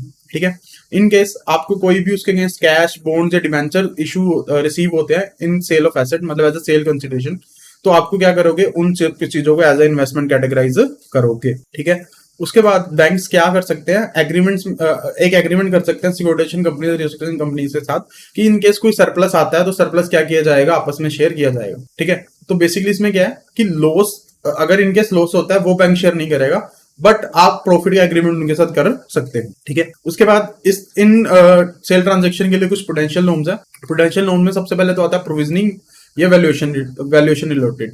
उसमें सबसे पहले कि जो आपने एसेट बेच दी वो आप जिस भी बैंक ने एसेट बेची है उस बैंक में से क्या किया जाएगा, उस बैंक की बुक्स में से क्या किया जाएगा, उस एसेट को रिमूव कर दिया जाएगा। ठीक है, इन केस उसके अंदर आपको कोई शॉर्टफॉल आती है तो आपको क्या करनी है, उसको आपको लॉस रिकॉग्नाइज करना है एंड आप उसको आप पे उस चीज को आपको अपने प्रॉफिट एंड लॉस अकाउंट के अंदर डेबिट कर देना है, या अगर आपने कोई फ्लोटिंग प्रोविजंस बना रखी थी या बफर आपके पास पड़ा है उसके अगेंस्ट आपने एडजस्ट कर देना है। इसकी एग्जांपल क्या हो सकती है, सपोज जो आपने एसेट्स बेची वो आपकी बुक्स के अंदर आ रही थी 100 करोड़ की, ठीक है, बट वो एसेट बेची है 80 करोड़ की, तो आपके पास जो लॉस हुआ या आपको जिसको बोलेंगे हम शॉर्टफॉल हुई, शॉर्टफॉल कितनी हुई 20 करोड़ की, जो तो ये 20 करोड़ है उसको या तो प्रॉफिट एंड लॉस में डेबिट कर दो, फ्लोटिंग प्रोविजन के अगेंस्ट एडजस्ट कर दो, या काउंटर साइक्लिकल बफर के अगेंस्ट आप क्या कर दो, एडजस्ट कर दो। ठीक है, उसके अलावा अगर ये तो ही शॉर्टफॉल की केस है, बट सपोज इसका केस उल्टा लेते हैं कि प्रोविजनिंग एसेट थी 80 करोड़ की, रिसीव हुआ आपको 100 करोड़, सरप्लस आपके पास कितना रिसीव हुआ 20 करोड़। तो इस केस में आप क्या कर सकते हो, जो आपने एक्सेस प्रोविजन बनाई है उसको आप क्या कर सकते हो, रिवर्स कर सकते हो, बट वो करना कब है, जब आपकी बुक वैल्यू से ज्यादा आपको पैसे रिसीव हो जाए। नेक्स्ट आता है इन्वेस्टमेंट इन सिक्योरिटी रिसिप्ट और पास थ्रू सर्टिफिकेट, ये भी सिक्योरिटाइजेशन ट्रस्ट ही इशू कर दिया। ठीक है, इसको जब बैंक अपनी एसेट की तरह रिकॉग्नाइज कर रहा है तो उसके अंदर जो एसेट की वैल्यू ली जाएगी वो क्या ली जाएगी, या तो जो उनकी रिडम्पशन वैल्यू है या जो उनकी नेट बुक वैल्यू है, उसमें से दोनों जो भी चीज लेस होगी उसको क्या किया जाएगा, उस बेसिस पे अपनी बुक्स के अंदर बुक किया जाएगा। सेकंड कंडीशन इसके अंदर क्या है, जो भी आपकी सिक्योरिटी रिसिप्ट्स हैं या पास थ्रू सर्टिफिकेट्स हैं उनका जो मिनिमम टर्नओवर है वो कितना होना चाहिए, सॉरी मैक्सिमम टर्नओवर है वो कितना हो सकता है, 6 साल हो सकता है, और जो उस पर इंटरेस्ट रेट आपको मिलना चाहिए वो जो भी आपका बैंक रेट है उससे एटलीस्ट 1.5% उससे आपको ज्यादा लेना है। सेकंड, जो भी आपने जब भी आप इन्वेस्टमेंट कर रहे हो तो ये इन्वेस्टमेंट बेसिकली क्या होनी है, सिक्योर्ड होनी चाहिए, और उसके अंदर एक प्रोविजन होनी चाहिए कि अगर जो ये एसेट्स हैं वो मेच्योरिटी से पहले बेच दी जाती है तो उनके अंदर प्रीपेमेंट भी हो सकती है। ठीक है, उसके बाद जो सिक्योरिटाइजेशन और रिस्ट्रक्चरिंग कंपनीज हैं उनकी जो कमिटमेंट है कि इस सिक्योरिटीज को हम रिडीम करेंगे वो अनकंडीशनल होनी चाहिए, मतलब ये नहीं कि उनको ये पैसा इसके अगेंस्ट देना ही पड़ेगा, वो ये कंडीशन नहीं डाल सकते कि जब उन्हें पैसा मिलेगा तब वो देंगी। सिक्योरिटाइजेशन और रिस्ट्रक्चरिंग कंपनीज को ये इंश्योर कराना पड़ेगा कि ये इनके अगेंस्ट आपको वो पैसा दिया ही जाए। ठीक है, इनके अंदर जो इन्वेस्टमेंट की जाएगी वो बैंक के द्वारा वो कौन सी कैटेगरीज के अंदर आएगी, नॉन एसएलआर सिक्योरिटीज की कैटेगरीज के अंदर आएंगी। ठीक है, उसके बाद जब भी इसके अंदर इन्वेस्टमेंट की जाएगी तो हम क्या बोलेंगे, जो हमारा एक्सपोजर है वो किसकी तरफ है, सिक्योरिटाइजेशन और रिस्ट्रक्चरिंग कंपनीज की तरफ है। ठीक है, जनरली क्या है, इनके ऊपर भी पोटेंशियल नॉर्म्स है कि आप सिक्योरिटाइजेशन और रिस्ट्रक्चरिंग कंपनीज को कितना मैक्सिमम एक्सपोजर दे सकते हो। ठीक है, बट इन केस क्या है कि सिक्योरिटाइजेशन कंपनीज और रिस्ट्रक्चरिंग कंपनीज बहुत कम नंबर में वो अपना वर्क अच्छे से कर पाए, तो कई बार बैंक्स को क्या किया जा सकता है, अलाउ किया जा सकता है कि जो उनकी पोटेंशियल नॉर्म्स की सीलिंग है उससे ज्यादा बेसिस पे क्या कर सके, एक्सपोजर प्रोवाइड कर सके। ठीक है, सो दिस वाज रिगार्डिंग जब आप अपनी क्या कर रहे हो, अपनी एसेट्स को किसको बेच रहे हो, रिस्ट्रक्चरिंग कंपनीज को बेच रहे हो। उसके अंदर आप कौन कौन से एसेट बेच सकते हो, NPS, standard asset with certain conditions and SMA 2 वाली अपनी अपनी जो एसेट्स है उनको क्या कर सकते हो, बेच सकते हो। प्रोसीजर आपको क्या फॉलो करना है, आपको ये देखना है कि जो भी बैंक बेच रहा है उसकी बुक्स में से वो एसेट कंप्लीटली रिमूव हो जाए, उसके अगेंस्ट कोई लायबिलिटी वो क्या हो जाए, रिमूव हो जाए। आपके पास बोर्ड की अप्रूव्ड पॉलिसी होनी चाहिए कि इसको किस तरीके से डील किया जाएगा। जो आपने एसेट बेच दी है उसके अगेंस्ट आपने कोई भी ऑपरेशनल, लीगल या किसी भी तरीके के रिस्क को एग्ज्यूम नहीं करना है। जो भी आपके पास ऑफर है regarding the selling of the asset, वो आपने खुद असेस करना है कि क्या ये हमारे लिए बेनिफिशियल है, नहीं है, उसको एक्सेप्ट करना है, रिजेक्ट करना है, वो किसकी जिम्मेवारी है, बैंक की जिम्मेवारी है। ठीक है, उसके अलावा इसके अंदर कोई भी कंटीजेंट प्राइसिंग नहीं होनी चाहिए कि इनकेस कोई शॉर्टफॉल होता है तो उसका पैसा बैंक बियर करेगा, ऐसे कोई भी नॉर्म्स अलाउड नहीं। इस इन केस आपको बॉन्ड्स या डिबेंचर रिसीव होते हैं इन एज अ सेल कंसिडरेशन, तो उस चीज को आप अपनी इन्वेस्टमेंट की तरह क्लासिफाई करोगे। ठीक है, आप सरप्लस के केस में बैंक सिक्योरिटाइजेशन कंपनीज और रिस्ट्रक्चरिंग कंपनीज के साथ एक एग्रीमेंट कर सकते हो कि इनके सरप्लस आता है तो उसको किस तरीके से डील किया जाएगा। ठीक है, उसके अलावा कुछ पोटेंशियल नॉर्म्स हैं। उसके अंदर सबसे पहले एसेट सेल, कि जब एसेट बेच दी तो जिस बैंक ने एसेट बेची है उनकी बुक्स में से क्या करना है, उस चीज को कंप्लीटली आप रिमूव कर दो। अगर कोई शॉर्टफॉल आता है उसको आप या तो प्रॉफिट एंड लॉस से डेबिट करो, या प्रोविजन से डेबिट करो, या कोई काउंटर साइक्लिकल बफर है उससे आप क्या कर दो, उसको डेबिट कर दो। इन केस आपको एक्सेस में पैसा मिलता है, सरप्लस में पैसा मिलता है, तो आप क्या करो, अपनी जो एक्सेस प्रोविजन है उसको भी आप क्या कर सकते हो, रिवर्स कर सकते हो। इन केस आपने सिक्योरिटी रिसिप्ट या पासवर्ड सर्टिफिकेट के अंदर इन्वेस्टमेंट करी है तो उनकी जो वैल्यू है वो किस पे बुक की जाएगी, जो उनकी रिडम्पशन वैल्यू होगी या नेट बुक वैल्यू होगी, जो उसका लोअर होगा उस पर आपने क्या करोगे, एसेट को बुक करोगे। जो भी ये इन्वेस्टमेंट है उसका मैक्सिमम टेन्योर है वो कितना हो सकता है, 6 साल हो सकता है। और जो आप इंटरेस्ट रेट है उनसे एटलीस्ट जो अभी आपका बैंक रेट है उससे 1.5% से ज्यादा आपको क्या मिलना चाहिए, उस पर एटलीस्ट इंटरेस्ट मिलना चाहिए। जो भी एसेट्स है वो क्या होनी चाहिए, सिक्योर्ड होनी चाहिए।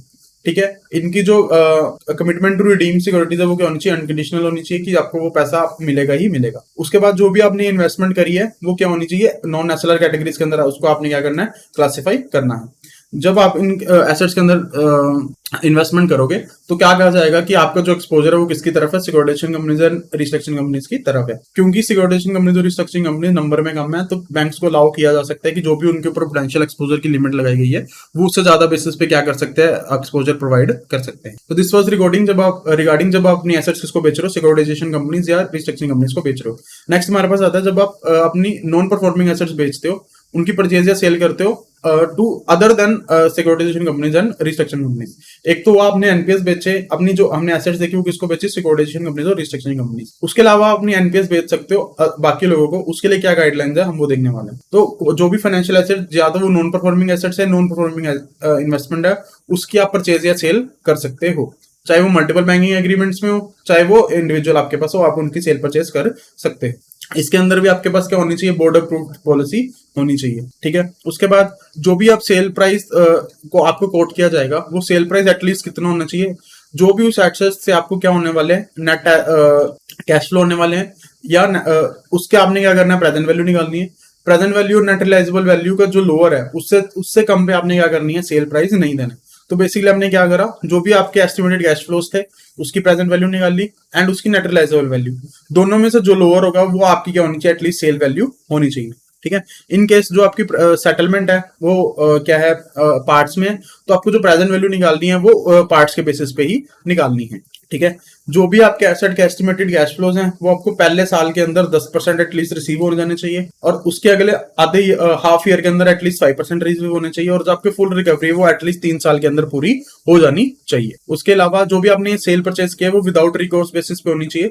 मतलब रिकोर्स मतलब कि इनकेस कोई लॉस होता है या कुछ भी होता है तो वो बैंक बियर करेगा, ऐसी कोई भी चीज नहीं होनी चाहिए। अगर आपने वो एसेट एक बार बेची थी तो वो आपने एसेट बिल्कुल कंप्लीटली बेच दी है, वो आपकी बुक से भी आपको क्या कर देनी है, आपको रिमूव कर देनी है।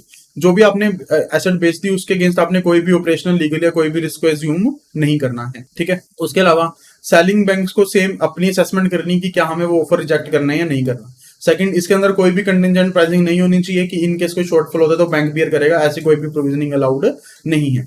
ठीक है, जो भी सेल कंसिडरेशन है, जो भी आपको रिसीव होनी चाहिए, वो क्या होनी चाहिए, अपफ्रंट होनी चाहिए। ठीक है, अगर कुछ एसेट्स हैं जो होमोजेनियस नेचर के, मतलब एक दूसरे से मैच करती हैं, उन सभी एसेट को इकट्ठे भी बेचा जा सकता है, उनको एज अ पोर्टफोलियो बेसिस भी क्या करा जा सकता है, बेचा जा सकता है। कोई भी जो नॉन परफॉर्मिंग एसेट है, जो जिस भी बैंक ने परचेज करी है, वो उनको एटलीस्ट अपने पास 12 महीने तक रखनी है, उसके बाद ही वो क्या कर सकते हैं, किसी और बैंक को बेच सकते हैं। फॉर एग्जाम्पल, एक्सिस बैंक ने एसेट्स परचेज करी फ्रॉम एचडीएफसी, ठीक है, तो वो अगर वो चाहता है कि वो आईसीआईसीआई बैंक को बेचे, तो आईसीआईसीआई बैंक को बेचे, तो एटलीस्ट उसको अपने पास क्या करनी पड़ेंगी, वो एसेट्स 12 महीने तक रखनी पड़ेंगी। उसके बाद सेकंड चीज, अगर एक्सिस बैंक ने एचडीएफसी से सिक्योरिटीज खरीदी हैं, तो वो वापस एचडीएफसी को वो सिक्योरिटीज नहीं बेच सकते, उसको किसी और बैंक को ही बेचनी पड़ेंगी। ओके, ठीक है। नेक्स्ट आता है हमारे पास प्रूडेंशियल नॉर्म्स। प्रूडेंशियल नॉर्म में सबसे पहले जो भी आपने एसेट्स परचेज करी है, उसको आप स्टैंडर्ड क्लासीफाई कर सकते हो। उसके उसके बाद आप क्या करोगे, उसको उसके ऊपर वही रिकवरी वाले नॉर्म्स देखोगे। अगर वो टाइम टू टाइम पे रिकवर हो रहा है, तो आप उसको स्टैंडर्ड कैटेगरी में रखोगे, नहीं तो आप उसको बाकी कैटेगरीज के अंदर क्या कर दोगे, मूव कर दोगे। ठीक है।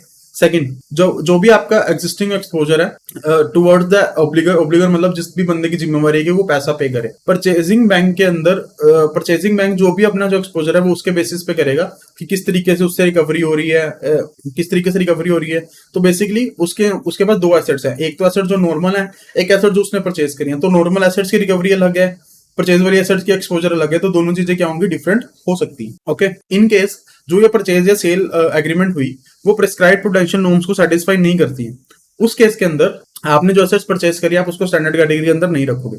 जो बैंक ने एसेट्स बेची हैं, उसके पास जो भी क्लासिफिकेशन थी, परचेजिंग बैंक भी अपने पास सेम क्लासिफिकेशन स्टेटस को क्या करेगा, कंटिन्यू करेगा। ये सिर्फ किस केस में होगा, प्रिस्क्राइब प्रूडेंशियल रिक्वायरमेंट जब पूरी नहीं होंगी। जब ये पूरी होंगी, तब अपने जो एसेट्स परचेज करी उसको स्टैंडर्ड कैटेगरी के अंदर रख सकते हैं।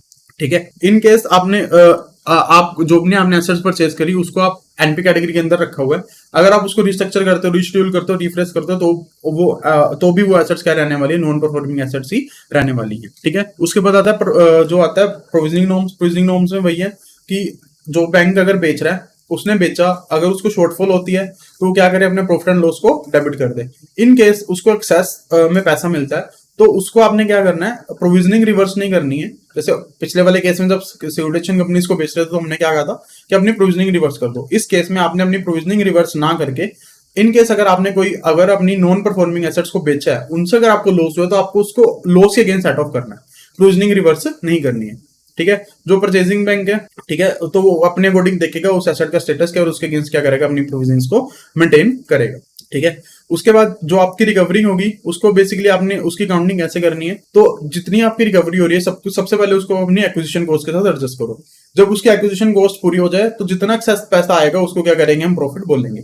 लाइक आपने जो एसेट्स परचेज करी 100 करोड़ की, और आपको जो रिकवरीज आनी शुरू हुई वो suppose 10 crore, 20 crore, 50 crore, okay, and 50, 20, 70 and 20 crore and 10 crore. ठीक है। तो ये आपकी टोटल रिकवरीज हुई। तो सबसे पहले तो आप जो ये अमाउंट हुई 50, 20, 20, 10, ये हुई 100 करोड़, तो इसको पहले आप अपनी एक्विजिशन कॉस्ट के साथ एडजस्ट करोगे। जो एक्स्ट्रा पैसा बचा 10 करोड़, उसको क्या बोलोगे, प्रॉफिट आप बोलोगे। Next, exposure. इसके अंदर जो एक्सपोजर होगा, वो हम किस पे कहेंगे, ऑब्लिगर पे ही कहेंगे। ऑब्लिगर मतलब जिस बंदे की जिम्मेवारी है कि वो फाइनेंशियल एसेट्स का पैसा पे करे, मतलब जिसको लोन इशू किया गया था, दैट इज द ऑब्लिगर हियर। ठीक है। उस केस में अंदर क्या होगा, जो एक्सपोजर होगा वो ऑब्लिगर की तरफ होगा। हमने जो हमारी जो कंप्लायंस वाले चैप्टर में पढ़ा था कि हर एक्सपोजर के ऊपर क्या थी, प्रूडेंशियल लिमिट्स थी। तो आपको ये इंश्योर कराना है कि जो प्रूडेंशियल लिमिट्स है वो क्या हो रही हो, उसके अंदर रहते हुए भी हमने क्या करना है, वर्क करना है। कि जैसे आपने एसेट्स परचेज करी, तो उसके अंदर हो सकता है जो ऑब्लिगर हो वो किसी और कैटेगरी के अंदर आ रहा हो, जिससे आपके जो prudential norms regarding the credit exposure है वो बढ़ जाए, मतलब उससे आप एक्सीड करके आपने एक्सपोजर दे दिया, उसको आपको क्या करना है, वापस नीचे लेके आना है। आपको वो चीज भी इंश्योर करवानी है कि जो भी आपके वो नॉर्म्स है वो भी क्या हो रहे हो, प्रॉपर पूरे हो रहे हैं। So this was regarding sale and purchase of assets to the securitisation companies and to other than securitisation companies. Next हमारे पास आता है विलफुल डिफॉल्टर्स। विलफुल डिफॉल्टर्स मतलब ऐसे पर्सन जिन्होंने जान के कोई डिफॉल्ट करा। ठीक है। तो विलफुल डिफॉल्टर्स में सबसे पहले सेंट्रल विजिलेंस कमीशन था।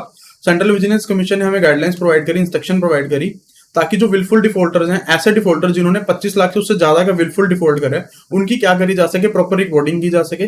रिपोर्टिंग करके उनकी क्या बेसिकली क्या की जाती है कि लिस्ट बनाई जाती है, और लिस्ट को सारे बैंक्स को या फाइनेंशियल इंस्टीट्यूशन को क्या कर दिया जाता है, सबमिट कर दिया जाता है कि ये लोग क्या है, विलफुल डिफॉल्टर्स हैं। उसके लिए इन्होंने क्या करा, रिक्वायरमेंट्स लेके आए कि सभी बैंक या फाइनेंशियल इंस्टीट्यूशंस को क्या करनी है, रिपोर्ट बना के उनको क्या करना है, रिपोर्ट करना है, और विलफुल डिफॉल्टर्स की प्रॉपर क्या करनी है, आपको डिटेल्स प्रोवाइड करनी है, आरबीआई को प्रोवाइड करनी है। ये रेगुलेशंस एप्लीकेबल कब से हुई थी, 1 अप्रैल 1999 से ये चीज क्या हो गई थी, एप्लीकेबल हो गई थी। इसका बेसिकली पर्पस क्या था कि जो भी पर्सन है जो विलफुल डिफॉल्ट कर रहे हैं उनके अगेंस्ट क्या लिया जा सके, स्ट्रॉन्ग एक्शन लिया जा सके। ठीक है, इसके अंदर बेसिकली करा क्या जाता है, एक लिस्ट ऑफ डिफॉल्टर बनाई जाती है, उसके अंदर क्या कर दिया जाता है, उसको पब्लिक कर दिया जाता है कि जिसके अंदर पता लग सके कि किन किन लोगों ने विलफुल डिफॉल्ट करा है। इसके अंदर हम कुछ डेफिनेशन देख लेते हैं। डेफिनेशन बेसिकली कौन आती है, सबसे पहले आती है लैंडर। लैंडर मतलब कोई भी ऐसा पर्सन जिसने किसी को लोन दिया हो या जिसके अगेंस्ट कोई भी पैसा देना निकलता हो। तो लैंडर कवर्स ऑल बैंक और financial institution to which any amount is due. Second आता है यूनिट। यूनिट मतलब पर्सन, जो हमने पर्सन की डेफिनेशन पढ़ी थी, इंडिविजुअल, जुडिशियल पर्सन या कोई भी बिजनेस एंटरप्राइजेस या कुछ भी, उसको क्या बोलेंगे, हम यूनिट बोलेंगे। तो अगर कोई यूनिट विलफुल डिफॉल्ट करता है तो उसकी क्या करनी है, आपने रिपोर्टिंग करनी होती है। उसके अलावा बैंक्स अदर देन कंपनीज के केस में अगर कोई सपोज लाइक पार्टनरशिप फर्म है, तो अगर पार्टनरशिप फर्म विलफुल डिफॉल्ट करती है तो आपने उसके जो मैनेजमेंट है लाइक पार्टनर्स हो गए उस केस में, उसकी भी आप क्या कर सकते हो, रिपोर्ट कर सकते हो। नेक्स्ट आता है विलफुल डिफॉल्ट। विलफुल डिफॉल्ट हम कब कहा जाएगा कि किस पर्सन ने विलफुली डिफॉल्ट करा है, जब वो 4 कंडीशंस के अंदर फॉल करेगा। सबसे पहली चीज कि उसकी कैपेसिटी थी कि वो पैसे दे सकता था, पर उसने जान के क्या नहीं करे, पैसे नहीं दिए, उसने उस चीज में क्या करा, डिफॉल्ट करा। सेकंड, वो बंदे की कैपेसिटी की वो अपने जो लाइबिलिटीज उसको ऑनर कर सके, बट उसने डिफॉल्ट करा। एंड जिस चीज के लिए उसको पैसा दिया गया था, जिस स्पेसिफाइड पर्पस के लिए उसे लोन दिया गया था, उस पर्पस की जगह उसने अपने फंड्स को क्या करा है, डाइवर्ट करा है।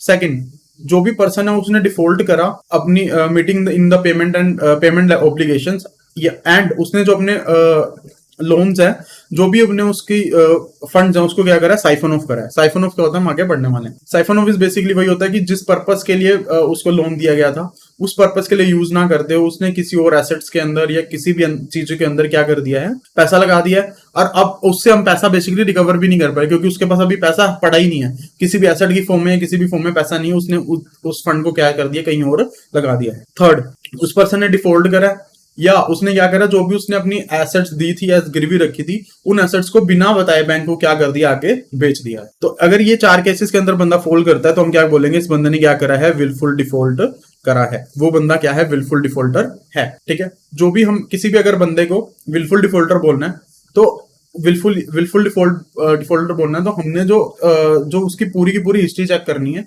सिर्फ हमने आइसोलेटेड ट्रांजेक्शन मतलब अकेली ट्रांजेक्शन के बेसिस पे नहीं, सभी ट्रांजेक्शन को मॉनिटर करना है। एंड अगर हमें लगता है कि उसने जो ये फ्रॉड करा है वो इंटेंशनली करा है, डेलिबरेटली करा है और कैलकुलेटली डिफॉल्ट करा है, तो हम क्या बोलेंगे, इस बंदे ने विलफुली डिफॉल्ट करा है। नेक्स्ट हमारे पास एक टर्म आती है डिवर्जन ऑफ फंड्स। इसमें हमने देखा था कि अगर कोई पर्सन डिफॉल्ट करता है और अपने जो पैसे को डाइवर्ट करता है तो उसको भी हम क्या बोलेंगे, विलफुल डिफॉल्टर बोलेंगे। तो डिवीजन ऑफ फंड्स की बेसिक डेफिनेशन क्या होती है, सबसे पहले तो आता है कि आपने जो फंड्स लिए थे वो short term working capital funds लिए थे, उसको आपने क्या लगा दिया, लॉन्ग टर्म पर्पस के लिए लगा दिया और वो आपके सेंक्शन के अंदर परमिट नहीं था। सेकंड, आपने जो बोरोड फंड्स थे वो किसी स्पेसिफिक पर्पस के लिए आपको प्रोवाइड किए गए थे, जो जिस पर्पस के लिए आपको प्रोवाइड किए गए थे आपने उस पर्पस की जगह किसी और पर्पस के लिए उनको लगा दिया। लाइक आपने टर्म लोन लिया था फॉर परचेज ऑफ मशीनरी, अपने मशीनरी परचेज करने की जगह आपने अपनी पर्सनल गाड़ी ले ली, तो उसके अंदर बेसिकली आपने क्या करा, आपने जो फंड है उसको क्या कर दिया, डाइवर्ट कर दिया। थर्ड, आपने जो अपने फंड्स हैं उसको क्या करा, अपने सब्सिडरीज को या ग्रुप कंपनीज को किसी और कॉर्पोरेट्स को क्या कर दिया, ट्रांसफर कर दिया। सेकंड, आप अपने जो अकाउंट्स है वो किसी, आप जो फंड्स है वो किसी और बैंक के थ्रू रूट करा रहे हो अपने जो मेन लेंडर है उससे बिना परमिशन के। तो अगर बिना परमिशन के आप ऐसा कुछ काम कर रहे हो तो आप क्या कर रहे हो, अपने फंड्स का डिवीजन कर रहे हो। सेकंड, आप किसी भी कंपनीज के अंदर इन्वेस्टमेंट कर रहे हो by acquiring their debt instruments या equity instruments without the approval of lenders, तो उस केस में भी आप क्या कर रहे हो, अपने फंड्स को डाइवर्ट कर रहे हो। ठीक है, इन केस आपने सपोज लोन लिया था 4 करोड़ का, ठीक है, आपने उसके अगेंस्ट लगाया सिर्फ 2 करोड़, बाकी 2 करोड़ का जो डिफरेंस है उसके पास उसका आपके पास जवाब ही नहीं है कि वो पैसा बेसिकली काम गया, तो उस केस में भी आपने क्या करा, अपने पैसे को डाइवर्ट करा है। डाइवर्जन मतलब बेसिकली कि क्या, जिस पर्पस के लिए आपको लगाना चाहिए था उसकी जगह आप कहीं और लगा रहे हो, that is known as diversion. Next आता है साइफनिंग ऑफ फंड्स। ये हमने देखा था कि अगर कोई पर्सन अपने फंड्स को क्या करता है, साइफन कर देता है, तो उस केस में भी उसको क्या बोला जाएगा, डिफॉल्टर बोला जाएगा। साइफनिंग ऑफ फंड्स में क्या बेसिकली क्या होता है कि जो भी उसको पर्सन को फंड्स दिए गए फॉर अ स्पेसिफिक पर्पस, उसने उस पर्पस की जगह कोई ऐसे पर्पस के लिए यूज कर लिया जो बोरोवर के ऑपरेशन के साथ लिंक ही नहीं थे, ठीक है। तो जैसे कि फॉर एग्जांपल पर्सन है, उसने बेसिकली जो लोन लिए वो लोन लिया अपने बिजनेस पर्पस को यूज करने के लिए, बिजनेस पर्पस में यूज करने के लिए। तो उसका सपोज बिजनेस था स्टील का, ठीक है। तो उसने स्टील इंडस्ट्री के अंदर अपने फंड लगाने चाहिए थे क्योंकि उसके लिए उसको लोन प्रोवाइड किया गया था। बट उसने क्या करा, उसने किसी और इंडस्ट्री के अंदर पैसा लगाना शुरू कर दिया विदाउट द प्रायर अप्रूवल। तो बेसिकली वो क्या कर रहा है, अपने फंड्स को क्या कर रहा है, साइफन ऑफ कर रहा है। पैसा उसको मिला स्टील पर्पस के लिए बट वो लगा कहीं हो रहा है, तो अपने फंड्स को उसने क्या करा, किसी और पर्पस के लिए लगाया, किसी और ऑपरेशन में लगाया जो उसके ऑपरेशन से क्या थे, रिलेटेड थे ही नहीं। तो उसमें क्या करा, उस बंदे ने अपने फंड्स को साइफन ऑफ करा। तो उस केस में भी उसको क्या बोला जाएगा, विलफुल डिफॉल्टर बोला जाएगा, ठीक है। इसके अंदर नेक्स्ट आता है एंड यूज ऑफ फंड, मतलब एंड पे वो फंड्स किस लिए यूज हुए उसको मॉनिटर करना बहुत जरूरी है, क्योंकि उसके बेसिस पे हम क्या करने वाले हैं कि बंदे ने विलफुल डिफॉल्ट करा या नहीं करा।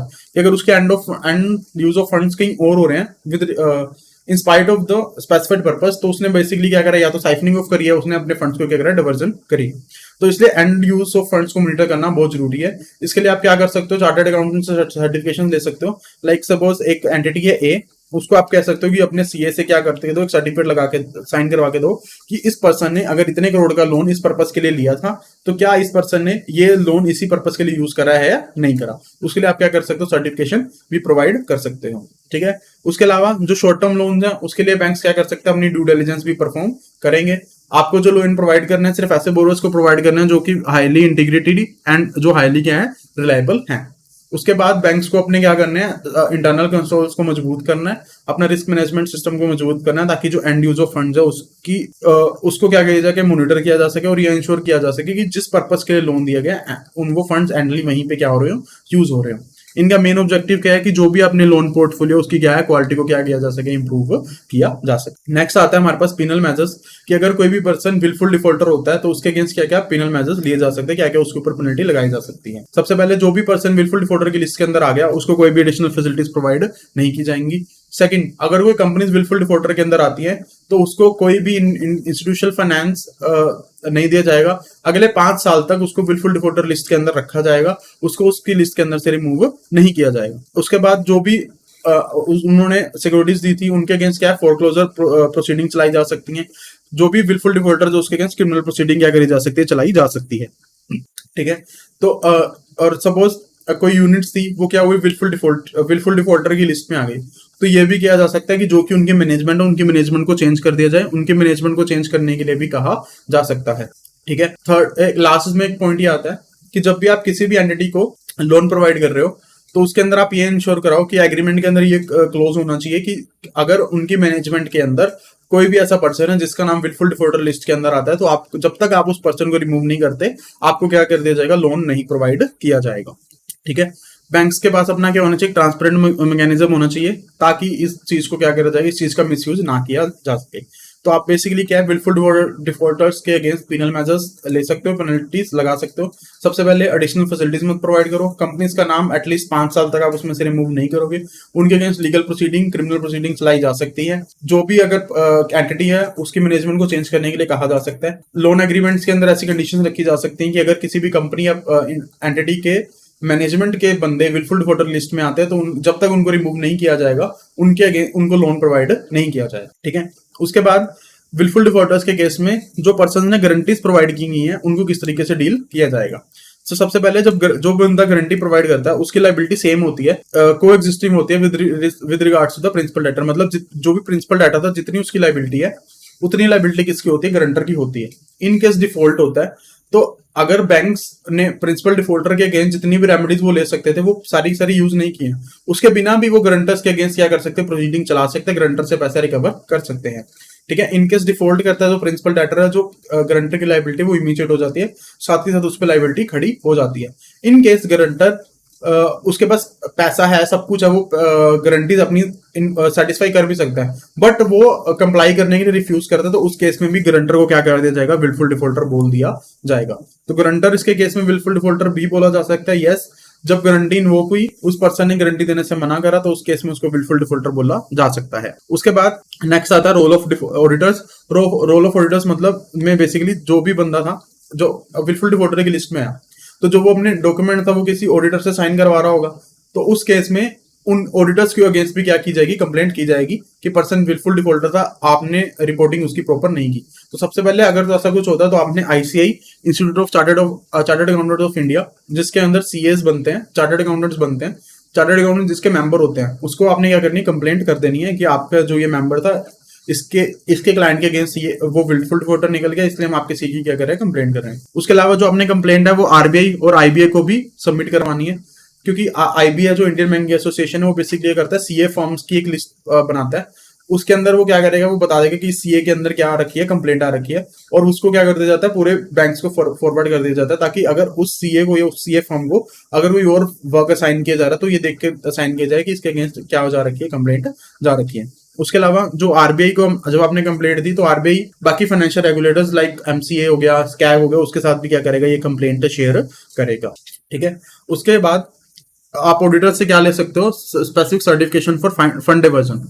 ठीक है। जो भी लैंडर्स हैं उनको क्या करनी है, बोरोवर्स के ऑडिटर से क्या लेनी है, सेपरेट सर्टिफिकेशंस लेनी है कि इस पर्सन ने बेसिकली फंड डिवर्ज नहीं किए। सेकंड, आप इसके रिलेटेड क्या कर सकते हो, जो भी अपनी रिक्वायरमेंट्स और लोन एग्रीमेंट्स के अंदर डलवा सकते हो। ठीक है। उसके अलावा आप बोरोवर्स के ऑडिटर्स के साथ साथ अपने एक्सटर्नल ऑडिटर के साथ भी क्या कर सकते हो, सर्टिफिकेशन ले सकते हो, ताकि आप अपने आपको क्या कर सको, ज्यादा इंश्योर कर सको। ठीक है। नेक्स्ट आता है हमारे पास reporting to the credit information agencies. India के अंदर 4 क्रेडिट इन्फॉर्मेशन एजेंसीज होती हैं जिनको रजिस्टर किया गया है बाय द आरबीआई। ये बेसिकली क्या करते हैं, जैसे आपने एजेंसीज देखी होगी जो हमें क्रेडिट स्कोर प्रोवाइड करती है, तो ये चार एजेंसीज हैं जो रजिस्टर्ड है, जो हमें क्या करती है, क्रेडिट इन्फॉर्मेशन प्रोवाइड कर सकती हैं। उसमें कौन कौन आती है, एक तो एक्सपीरियन क्रेडिट हो गया, सिबल हो गया, CRIF High Mark credit information services, इकोफिक्स।